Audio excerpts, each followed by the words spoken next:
Bonjour à toutes et à tous, j'espère que vous allez bien.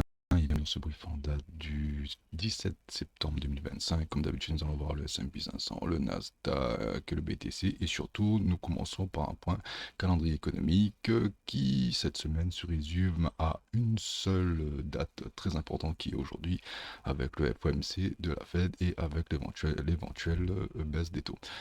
Tout d'abord, avant de commencer cette analyse, si vous aimez ce que l'on fait, n'hésitez pas à liker et surtout à vous abonner. Et surtout, n'hésitez pas à nous suivre sur les différents réseaux sociaux. Le lien se trouve en bas de la description de la vidéo.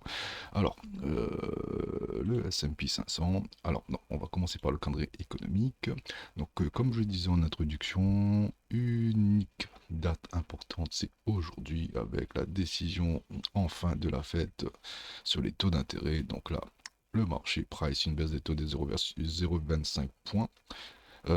Si l'on regarde les outils CME Group, donc on peut voir que aujourd'hui on price quasiment 100% de baisse des taux à 0,25 et uniquement 4% de 0,50. Donc ce qui pourrait engendrer une grosse surprise aussi un peu d'inquiétude, c'est qu'on baisse deux fois les taux d'un coup aujourd'hui.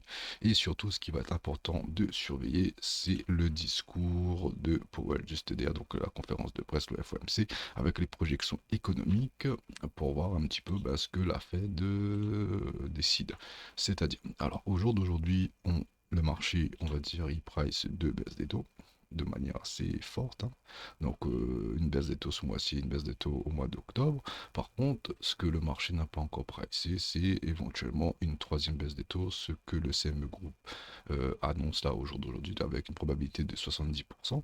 Donc si aujourd'hui la Fed dit et un discours en disant que malgré une inflation persistante, hein, parce qu'on peut voir que les chiffres du CPI montrent que l'inflation augmente légèrement, hein. Donc là, si on regarde là, on voit que l'inflation remonte.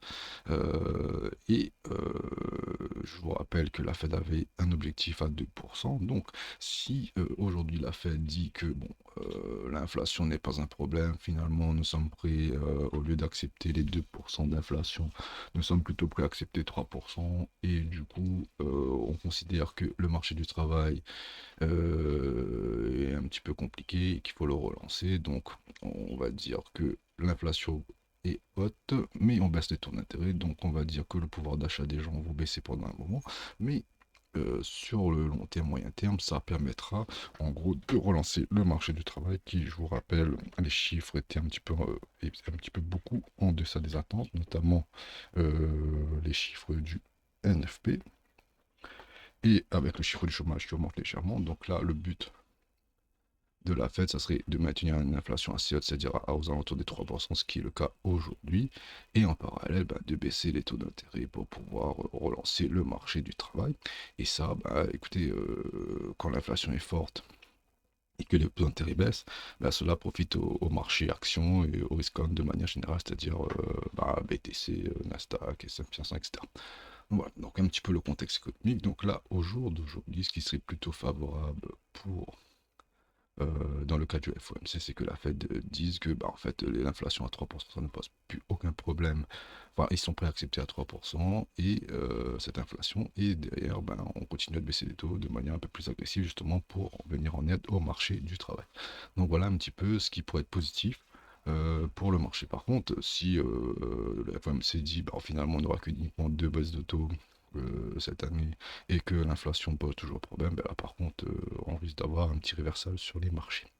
Voilà, donc aujourd'hui, journée très importante. Donc là, si vous êtes en Europe, ça va être aux alentours de 18 h ce soir, il me semble. Et il me semble que c'est début d'après-midi aux États-Unis. Si je dis pas de bêtises, c'est ouais, 8 h PM. Voilà, donc à surveiller attentivement. Ceci étant dit, je passe au S&P 500.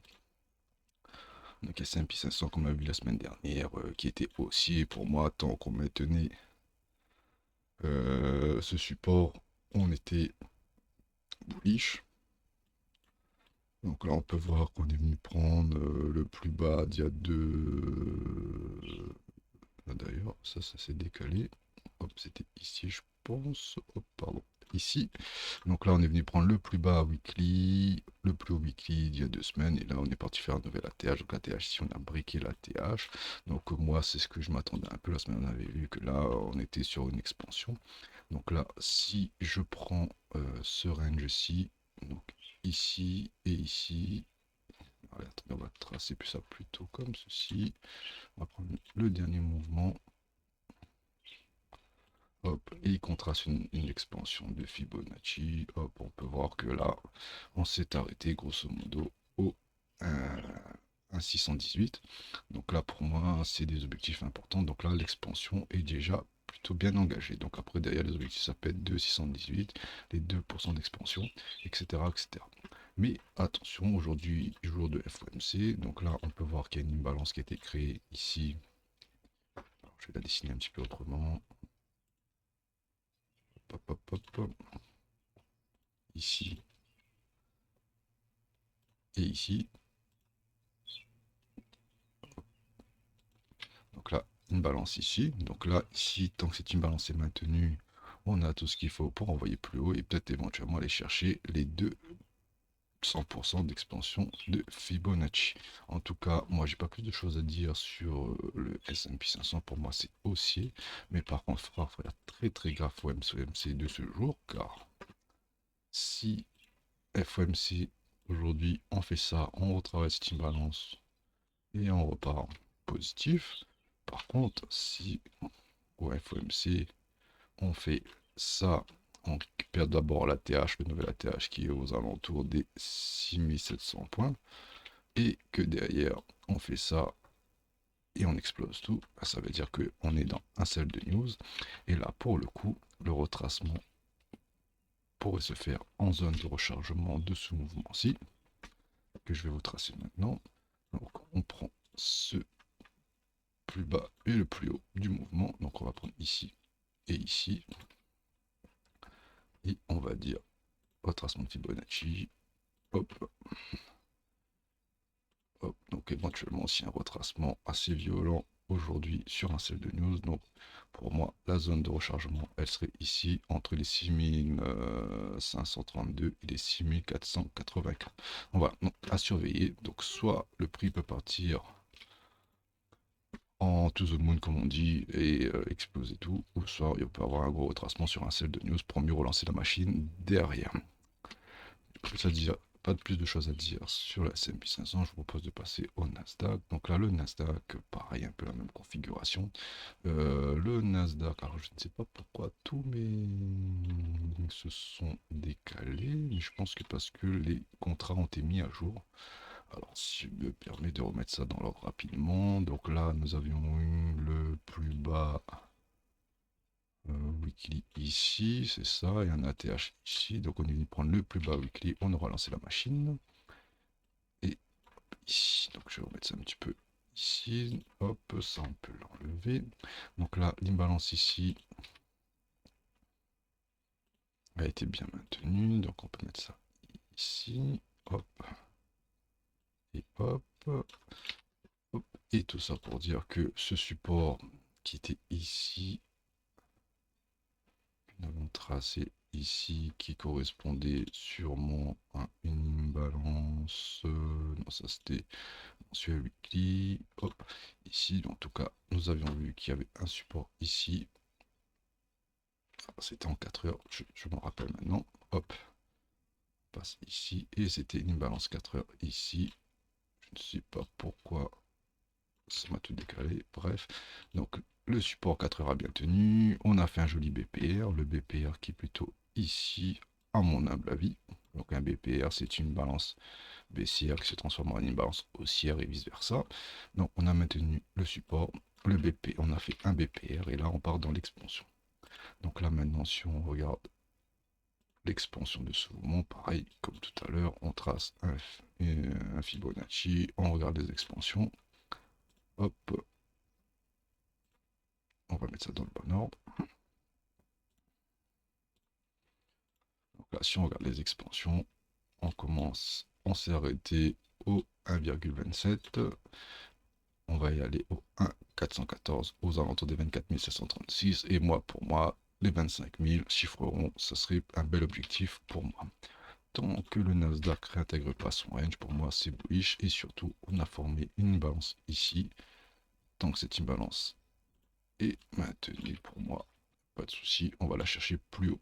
Donc voilà, moi aujourd'hui je m'attends au retravail de cette imbalance et on va chercher plus haut 25 000 comme je l'ai montré tout à l'heure. Si on réintègre ce range, ben, comme pour le S&P 500, on va avoir un gros nettoyage de cette fractale et éventuellement nettoyer un petit peu tout ça ici. Pas plus de choses à dire sur le NASA, je vous propose de passer au BTC qui pour le coup la configuration est un peu différente, mais on dirait qu'il est en train de se réveiller un petit peu. Donc là, le BTC, nous avons eu ici qui avait une imbalance weekly baissière, hein. Donc on a maintenu l'imbalance weekly haussière ici, donc elle a été maintenue, on a débordé un petit peu, on l'a réintégré, c'est plutôt bien. Et surtout, nous avons une imbalance baissière ici qui, a priori, aujourd'hui, est en train d'être cassée. Donc, si cette imbalance baissière est cassée, donc ça passera en BPR. Donc, dans l'imbalance weekly haussière, elle a été maintenue. On a créé une imbalance baissière. Cette imbalance baissière est transformée en BPR au moment où je vous parle. Enfin, est en train, donc on n'a pas encore la confirmation. Donc si c'est le cas, c'est assez puissant. Ça voudrait dire que derrière, ben, le BTC, on va minimum retravailler les 50% de cette mèche, hein. Donc cette mèche qui laisse des traces ici, on va aller chercher au moins un minima les 121 325. Et si le mouvement est assez fort, on va aller chercher un nouvel ATH. Et je vous rappelle que mes objectifs de prix sont ici pour le BTC, donc aux alentours des 130 000. Ce qui est un objectif assez honorable pour ma part. Donc le BTC est venu prendre son plus bas weekly avant de décoller. On a maintenu cette imbalance baissière. Donc là, pour moi, à la lecture du prix auquel je vois au jour d'aujourd'hui, pour moi, ben, BTC vers un nouvel ATH ou à minima aux alentours des 21 325, comme je viens de vous le dire. Maintenant, si, comme pour le reste, S&P 500, Nasdaq, je trace une expansion de Fibonacci, on va voir un petit peu les objectifs de prix. Donc là, les objectifs de prix seraient pour moi bah, déjà dans cette zone aux alentours des 130 000. Hein.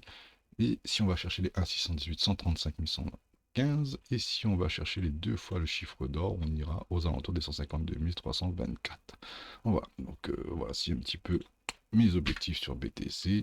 Et voilà, moi j'ai pas plus de choses à dire. En tout cas, si l'on casse cette imbalance baissière, c'est très positif. Donc là, les objectifs restera l'ATH parce que vu que tous les sommets ont déjà été pris avec cette mèche, si d'aventure on n'arrive pas à s'affranchir de cette imbalance, ben ça un rejet et là attention accrochez-vous et ça correspondra à un sell de news suite au FOMC, scénario qui est assez probable. Donc là si on se fait rejeter ici, ben, prochain objectif les 117, les 107 353 et pour une plus grosse correction le plus bas de juin il me semble ou de juillet aux alentours des 105 600, donc le plus bas de juillet aux 105 606. Bon, voilà, donc pas plus de choses à dire sur le BTC. Donc là, pour moi, les marchés sont haussiers. On attend le FOMC. Donc on va, je pense que d'ici ce soir, on aura, ça sera assez volatile sur le marché. Donc on va faire assez attention. D'ici là, portez-vous bien et je vous souhaite une excellente semaine de trading.